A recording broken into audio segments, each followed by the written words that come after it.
Certaines conversations créent des déclics.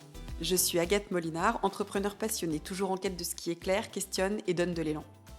Take Off est un podcast explorateur. Ici, je cherche à comprendre des parcours, des idées, des métiers, des intuitions, des risques, des technologies, des émotions. J'explore pour créer de la conscience et de la clarté, mais aussi réveiller l'envie, la force et l'audace de faire.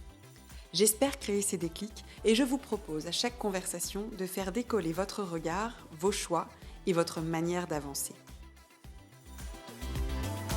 Si vous avez vous aussi envie de booster votre vie, abonnez-vous à Take Off sur votre plateforme d'écoute, vous serez informé en direct de la sortie des nouveaux épisodes.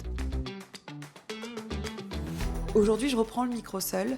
Je le fais de temps en temps pour poser une réflexion, sans qu'il y ait forcément d'échange ou de contradiction immédiate, même si évidemment j'adorerais débattre de ces sujets avec quelqu'un. Alors je ne le fais pas du tout pour asséner une vérité, mais vraiment pour partager un cheminement qui, je l'espère, vous fera aussi cheminer. C'est vraiment pour ça que je le fais. Alors j'ai fait cet exercice il y a quelque temps autour de l'équilibre de vie, pour questionner l'opposition permanente qu'il y a entre la vie pro et la vie perso. Et j'ai eu pas mal de retours sur cette réflexion et je vous en remercie. Et aujourd'hui, la réflexion, elle porte sur un tout autre sujet qui est l'authenticité. C'est une réflexion qui m'accompagne depuis un moment et j'ai réalisé notamment que, ça m'accompagne parce que je réalise que j'ai profondément besoin d'authenticité. J'ai besoin de vrai, de cohérence, de justesse et en même temps, on vit dans un monde et j'y participe où tout ne peut pas être totalement vrai. Il y a notamment les réseaux sociaux. Alors, je dis pas que personnellement, je ne sois pas authentique sur les réseaux sociaux, mais il y a forcément inconsciemment une mise en scène. Il y a un sujet avec le regard des autres, les récits qu'on se construit. Et cette tension, elle m'intéresse. Parce que je trouve qu'elle dit quelque chose de notre époque. Je crois qu'elle dit aussi quelque chose de nos relations et certainement un peu de notre rapport à nous-mêmes. J'ai l'impression qu'il existe un besoin très fort d'authenticité qui est partagé par beaucoup d'entre nous. Je trouve qu'on le ressent dans les échanges du quotidien, quand il y a une conversation qui est plus fluide, sans arrière-pensée, ça fait du bien en fait. Et à l'inverse, quand on a un discours qui sonne faux, je crois qu'on le sent presque immédiatement. Mais je trouve qu'on le voit aussi dans les choix de communication, dans la manière dont certaines marques ou certains projets nous parlent, ou au contraire, dont en fait on a l'impression que le discours est surjoué et qui nous repousse un peu. Je trouve qu'on le ressent aussi dans les contenus qu'on consomme. Alors, on est tous différents là-dessus. Moi, j'avoue que je ne supporte pas les trucs fake, quoi. Moi, j'ai besoin de... Enfin, je suis attirée par des choses qui semblent incarnées de manière assez juste. Et j'ai l'impression qu'on est plus fatigué par d'autres choses, voilà, d'autres contenus qui vont être surjoués. Voilà, c'est un besoin qui n'est pas forcément formulé comme tel, mais ce besoin d'authenticité, pardon, il me semble être bien là. Et je pense que s'il est là, c'est pas un hasard, c'est justement parce qu'on vit dans un monde qui est, entre guillemets, saturé. Alors, à nous de le désaturer, mais en tout cas qui est quand même un peu saturé de messages, d'images, de discours, avec des choses qui sont bien travaillées, qui sont hyper bien présentées, qui sont toujours optimisées. Et je trouve qu'à force de tout ça, il y a quelque chose qui peut s'émousser quand c'est trop travaillé, optimisé, bien présenté justement. Et ce qui s'émousse, à mon sens, c'est une forme de confiance, d'envie d'adhérer, d'attention qu'on porte au sujet. Et je trouve que face à ça, cette authenticité, elle devient presque un repère. Pas comme une valeur qu'on recherche, mais c'est une façon, je trouve, ça devient presque un critère de discernement. C'est-à-dire que je pense qu'inconsciemment, dans nos cerveaux, on a un truc qui nous dit ah, waouh, là, ça paraît faux. Alors, je dis ça, et en même temps, il y a des choses qui plaisent, et moi, ça me fascine presque, tellement ça me paraît loin de ce qui va me plaire. Des choses qui plaisent, qui sont complètement surjouées. Alors, est-ce que ça dépend de la personne qui est en face, de son état, son rapport à elle-même, son rapport justement au vrai, de son âge, je sais pas. Mais il y a, si je pense aux marques, il y a des marques qui pour moi mais puent le fake, c'est-à-dire qu'on sent que c'est, je sais pas, une marque de cosméto qui va avoir une formulation à peine réfléchie, avec un discours marketing qui est too much, ou à l'inverse, un compte Instagram qui va être avec des discours too much aussi, enfin voilà. Et ça plaît aussi, mais en tout cas, moi perso, ça me plaît pas du tout et je pense que je suis pas la seule. Je pense d'ailleurs qu'on réduit souvent l'authenticité à ce qu'on montre à l'image, aux réseaux sociaux, etc. Mais le sujet il est beaucoup plus large et il touche aussi à ce qu'on consomme, à la manière dont on travaille, à la façon dont on fait les choses. Et je trouve qu'on le voit dans un retour vers des choses plus saines, alors justement plus authentiques. Je sais pas, quand je pense comme produits plus authentiques, cette envie d'aller faire le marché. Alors vous allez me dire, mais je n'ai peut-être jamais arrêté d'aller faire le marché. Oui, mais moi je pense quand même qu'autour de moi, il y a plein de gens qui pendant des années sont allés exclusivement acheter leurs fruits et leurs légumes au supermarché et qui maintenant ont envie d'aller rencontrer le producteur du coin et acheter des fruits et des légumes au producteur du coin. En tout cas, je trouve que on le voit, voilà, parce que je trouve qu'il y a un retour vers des choses plus saines, plus compréhensibles, plus cohérentes aussi. Et je pense là, spontanément, typiquement à un resto qui s'appelle Brut, alors qui s'appelle maintenant Brutal, je crois qu'il a dû changer de nom, mais à la base il s'appelait Brut. Et c'est marrant parce que ça m'avait marqué. D'ailleurs, Brutal, c'est pas la même histoire que Brut à mon sens, mais le resto est tout aussi bien. Mais Brut, c'était vraiment, enfin, je sais pas ce qui a drivé ce choix de nom, mais moi je ressentais je me suis dit tout de suite, bah en fait là derrière je vais avoir du bon produit en fait, qui va être travaillé, du produit brut qui va peut-être être travaillé évidemment, mais et moi ça me rassurait. Et je pense que c'est par besoin un peu de réel hein, d'une certaine manière. Alors justement, les réseaux sociaux, c'est un terrain qui est particulièrement intéressant parce que parce qu'en fait on amplifie tout, le vrai comme le faux, je pense. Moi, ce qui me dérange, c'est évidemment la mise en scène, mais il faut quand même avoir conscience que tout le monde choisit un angle, sans pour autant vouloir faire une mise en scène. Et j'étais justement challengée par une copine il y a quelques temps qui me dit oui, mais toi, Agathe, tu montres évidemment pas tout. Bah non, sur mon compte Insta, je montre pas tout.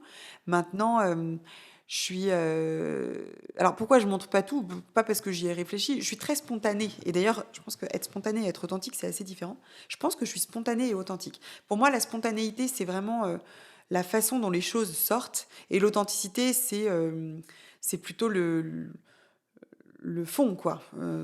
La justesse de ce qui sort. Voilà. Et d'ailleurs, on peut être assez spontané et faux, et on peut être très peu spontané et profondément authentique. En l'occurrence, pour revenir à cet exemple, je me faisais challenger là-dessus parce qu'on me disait oui, mais tu vois, même toi, tu participes à ce truc-là parce que sur ton compte Insta, on voit plein de choses hyper positives, etc. Alors, by the way, j'ai aucune strat sur mon compte Insta, mais quand même, je pense que enfin, j'essaie. En tout cas, spontanément, j'espère ne pas montrer que le beau parce que la réalité, c'est que oui, c'est chouette d'avoir plein de projets, des enfants, enfin 1000 trucs dans sa vie et de réussir à peu près à tout mener de front. Mais en fait, je rappelle quand même régulièrement que je mène de front tout ça avec de l'aide, beaucoup de fatigue. Enfin, tout n'est pas tout beau, tout rose. Voilà. Et ça, c'est très important d'ailleurs, parce que moi, j'ai beaucoup de mal avec les personnes qui enjolivent aussi et qui, du coup, vont créer des espèces de complexes aux autres. Ça, je trouve ça insupportable. Mais la réalité, c'est que on partage, enfin, moi en tout cas, je vais partager ce qui me touche.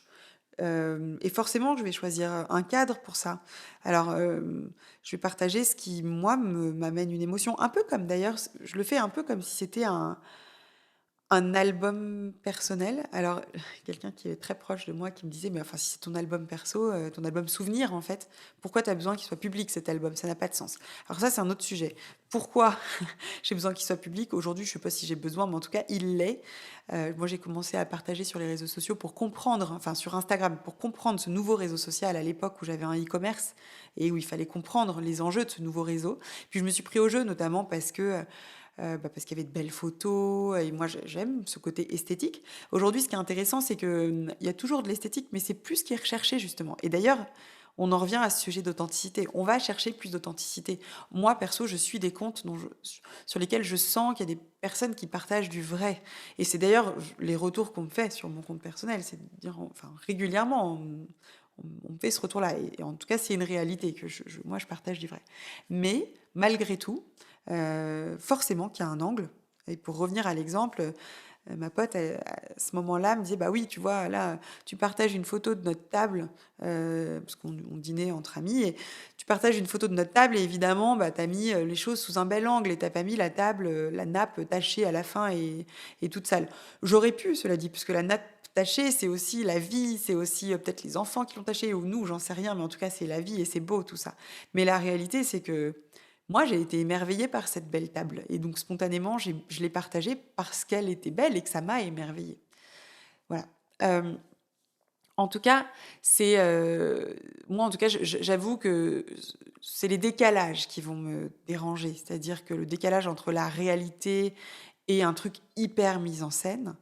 Mais voilà, il faut quand même qu'on ait conscience que malgré tout et c'est pour ça que je disais au début que finalement j'ai besoin d'authenticité, mais je participe d'une certaine manière à un monde qui s'en éloigne parfois.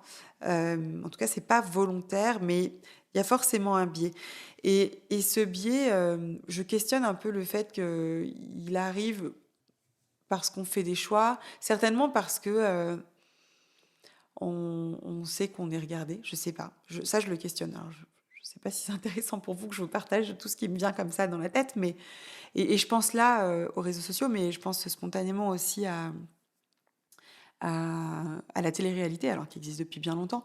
Je pense au Loft à l'époque, où en gros on avait décidé de mettre des caméras un peu pour la première fois en France dans un appart ou dans une maison dans laquelle les gens vivaient, un peu pour dire voilà, on va partager le vrai, quoi. On va partager tout ce qui se passe dans une vie, d'une journée, voilà. Bon, la réalité, c'est que déjà à l'époque, c'était pas le vrai qu'on nous partageait, puisque c'était des moments choisis de la journée pour que ce soit qu'il y ait une histoire qui se raconte.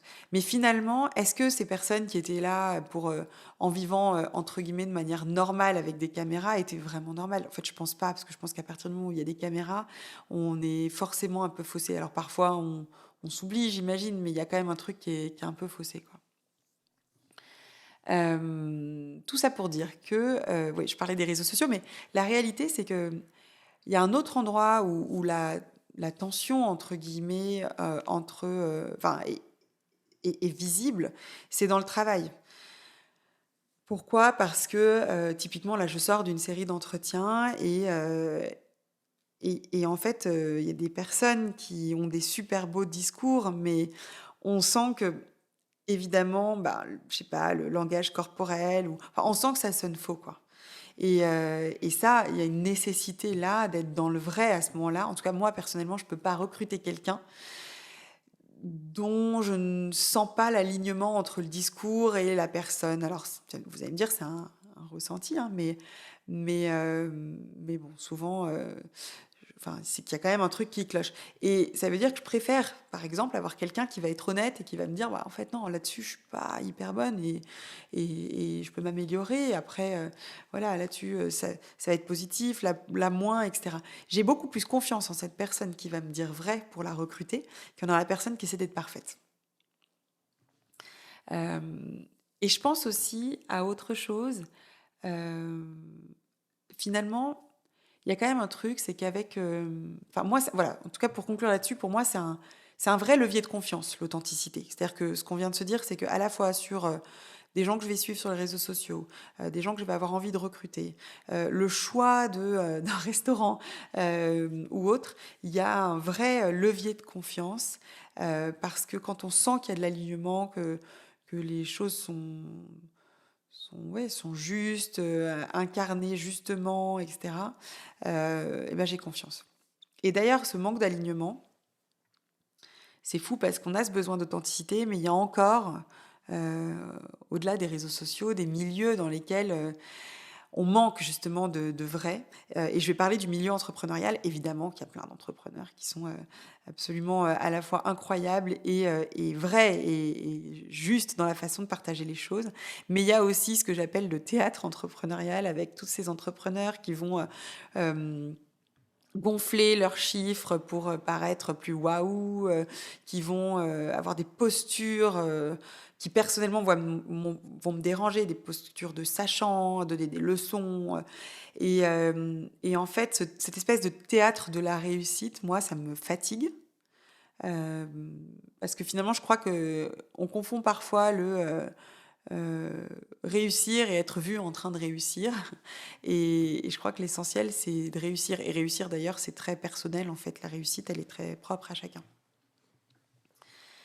Euh, Au sujet de l'authenticité, il y a autre chose, c'est que je pense que c'est pas toujours confortable d'être dans l'authenticité.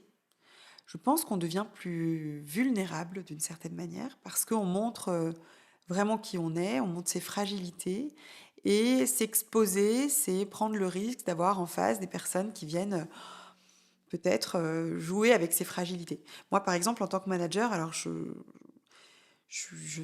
sais pas si je suis une bonne manager ou pas. En tout cas, je m'efforce de l'être, mais je ne sais pas être autrement que assez authentique, justement, assez spontanée aussi.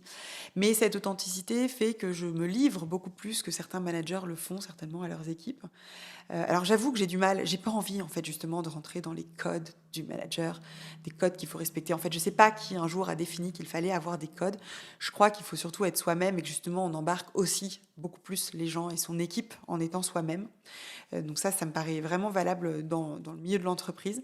Mais en tout cas, en étant authentique, en étant plus un... Finalement, je suis un peu plus un livre ouvert et je peux peut-être avoir parfois des personnes dans l'équipe qui vont jouer de certaines faiblesses. Pas forcément consciemment, hein. Et c'est pas le cas aujourd'hui en tout cas, mais pas forcément consciemment. Mais je pense qu'en tout cas, on s'expose Enfin, on est plus vulnérable en étant authentique, de manière générale. À l'inverse, je pense qu'on gagne quelque chose de très fort. C'est que déjà, moi perso, je gagne le fait de ne pas avoir besoin de jouer un rôle et donc je gagne une énergie que je ne perds pas à jouer ce rôle. Ça, c'est quand même important. Et puis, quand les choses positives arrivent, quand on est authentique, et ben, je crois que les retours sont très justes et en fait, la satisfaction est décuplée. Et l'exemple que je peux donner, c'est chez 16 mai. Donc 16 mètres, qui est un appartement de soins et de consultation dédié à l'esthétique, dans lequel je travaille avec des médecins, des facialistes, etc., qui vraiment partagent des valeurs très fortes et on a une vraie obsession de l'harmonie chez 16 mai. Et ces valeurs fortes, des valeurs très humaines, etc., font que justement, on propose une expérience qui est certainement un peu différente de celle qu'on a dans d'autres lieux, dans d'autres centres.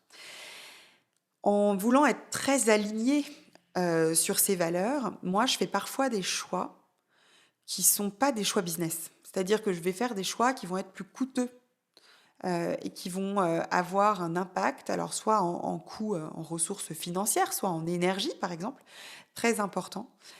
Et d'ailleurs, dans l'épisode, enfin dans la conversation que j'ai enregistrée avec Christine Feuchot, de Maison Standard, elle l'explique, elle le dit à un moment donné, elle dit voilà, moi je fais des choix pour être alignée à mes valeurs, mais c'est des choix qui me coûtent. Et c'est assez juste, mais finalement c'est ce qui fait qu'à la fin, bah, en fait, je peux me regarder dans une glace, quoi, en étant, je pense, fière. Enfin, elle le dit peut-être pas comme ça exactement, mais en tout cas, je pense que c'est une réalité. Et justement, ça a beau coûter d'être authentique finalement à ce moment-là, je crois qu'on en gagne quelque chose de beaucoup plus profond parce que derrière, quand chez 16 mai, j'ai des personnes qui nous font des retours sur la façon dont on les a accompagnés avec une profonde gratitude, et ben moi, ma satisfaction, elle est beaucoup plus décuplée que si j'avais pas fait ces choix-là, je crois. Euh, Bon voilà, je vous ai un peu partagé ce que j'avais en tête. Je crois en tout cas qu'on est de plus en plus nombreux à ressentir ce besoin d'authenticité. Mais voilà, pas comme une valeur abstraite, mais comme un besoin de relations justes avec les autres et je pense avec soi aussi. Euh, alors la question que je me pose, enfin que je pose un peu aujourd'hui, c'est pas qu'est-ce que c'est, est-ce que c'est authentique, mais finalement est-ce que ça sonne juste pour soi? Parce que la vraie question c'est pas d'identifier ce qui est authentique ou pas, ça en fait on s'en fout. C'est est-ce qu'on est aligné avec ça? Et d'une certaine manière, j'ai envie de vous laisser avec ça. Pour peut-être vous aider à trouver ce qui vous permettra d'être mieux, d'être plus aligné dans à la fois vos relations, dans ce que vous consommez, que ce soit du contenu ou autre, hein, tout. C'est finalement, est-ce que aujourd'hui, euh, qu'est-ce qui vous semble vraiment aujourd'hui authentique dans votre vie, dans les relations, dans la manière de travailler, dans les choix que vous avez faits? Et et qu'est-ce qui vous fatigue ou qu'est-ce qui vous fait du bien parce que ça sonne plus juste. Voilà, j'ai envie de vous laisser avec ça parce que je pense que se poser ces questions, en fait, en se posant ces questions-là, en se posant la question de ce qui nous convient le mieux finalement, ce qui correspond le mieux à à nous en fait, à ce qu'on est profondément. Et c'est ça l'authenticité, c'est ce qu'on est profondément. Et ben en fait, je crois qu'en se posant ces questions-là, on se rapproche de ce qui nous fait vraiment du bien. J'espère que cette petite réflexion vous a plu. N'hésitez pas à la partager et surtout n'hésitez pas à commenter sur votre plateforme d'écoute cette réflexion parce que je serais ravie d'avoir vos retours et pourquoi pas de lancer un débat pour plus tard. Merci pour votre écoute et à très bientôt.